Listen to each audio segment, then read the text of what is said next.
So I often say that it takes a village to be well. And this is especially true if you have a chronic disease like a skin condition. Now, most of us living in a modern world are going to have to actually build a village. We might not have this built in village the way people might have in more traditional times. And so a modern day village is going to look a bit different. First, a modern day village is always meant to be more than your biological relatives. Often, when I talk to people about building a village, they kind of instinctively respond about they don't have family or they don't have family nearby or family that's helpful.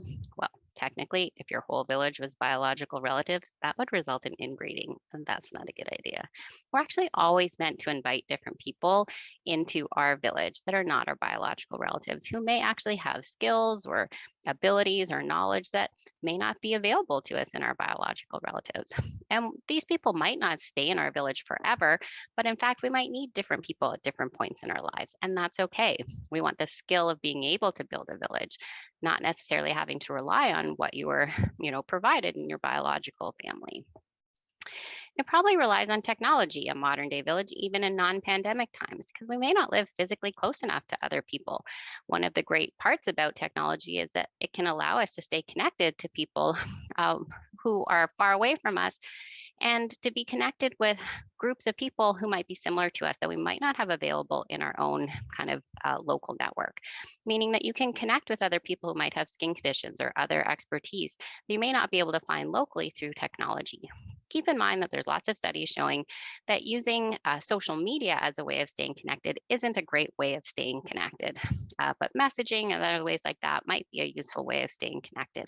But be mindful of how much and the ways you're using social media. There might be different parts of our village that might never connect with each other, but all serve a different part of us. And so, for example, it might be helpful if you're a parent to be connected with other parents because we understand the stress of parenting.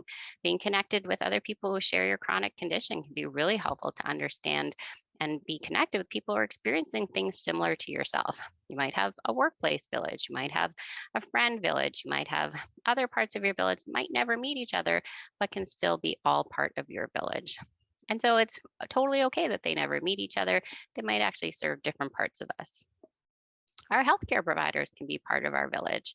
A family doctor, a psychologist, massage therapist, these are all people who help us to be well in addition to other people in our village. And so it's okay to rely on them as sources of support.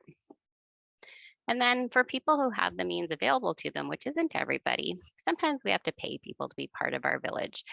And so, for example, as a single mom, sometimes I have to pay a babysitter to watch my son. This isn't because there's something lacking or that we're not good enough, that we don't have people as part of our village, that we might need to pay people to be part of our village. It's just that it's really hard to build a village in the modern world. And so, paying people to fill in the gaps in our village is a perfectly good way of making use of resources if you have them available to us. And so, for example, when we talk about trying to manage all of these things, it's not that we're trying to get you to have more energy to get more things done.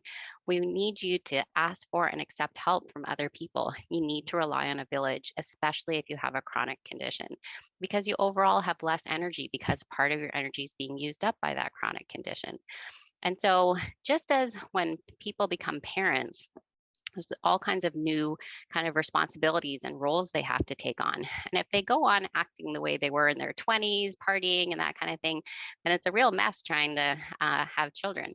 So there's some new roles they have to take on. If you have a chronic condition, this is also some new roles that you have to take on. And being able to ask for and accept help and make a use of your village is a really key part of that, because you really can't get it all done. And this notion that somebody can get it all done by themselves is a faulty one. We're much better when we're in a village. And so finding those sources of support, building that village in all kinds of different ways, not just your biological relatives, in all kinds of unique and different ways to build that modern village is a really key aspect of being able to manage a chronic disease. There's actually lots of studies that show us how important it is to have this kind of modern day village. So, for example, they have people who, in a study, will stand at the bottom of a hill and estimate how tall the hill is. And if you're standing there with loved ones, we actually will estimate the height of the hill as being less than if we're there all by ourselves. There are other studies where they have people carry a backpack and estimate the weight of the backpack. And if you're there with loved ones, even though they're not going to help you, we will estimate the weight of the backpack as being less than if we're there all by ourselves. Then they have some studies where they have people in a functional MRI machine and they administer a standardized shock to their toes. And so you can see the pain receptors of the brain light up on the MRI. And if you're holding the hand of a loved one, your pain receptors literally do not light up as much as if you're there by yourself. Now, if you're holding the hand of someone you have a distressed relationship with, then it's actually worse than being there all by yourself. So this isn't about be with someone no matter what. This is about the benefits of safe, trusting relationships, the kinds that you want to build in your village. But when we have those kinds of safe, trusting relationships, the obstacles don't seem as big, the burdens don't seem as heavy, and the pain doesn't seem as bad. That is both in terms of practical help if you have a chronic condition, but also that sense of not feeling alone. It taps into some hardwiring in humans to feel better when we're not alone. And so building a village and inviting people into your village who can provide this kind of support is a really key skill. And so often I say it's not about being more resilient. It's about falling apart more effectively so that you can get the kind of support that you need. Often people don't realize that we need support because we're good at kind of putting on a brave face or acting like we can get it done ourselves or that we don't need help. But we all need help. No one should try to do these things alone. The best version of a human is one who is supported by a village. And so this quote says, "I'm afraid," said Rabbit. "What are you afraid of?" asked Bear. "I don't know," replied Rabbit. "I just am." "Then I will sit with you until you're not afraid anymore," said Bear. "We will face it together." There are many aspects of having a chronic disease that are scary and are things that you can't fix. And so doing that with other people, not trying to do it alone, it's a really important part of coping with a chronic disease.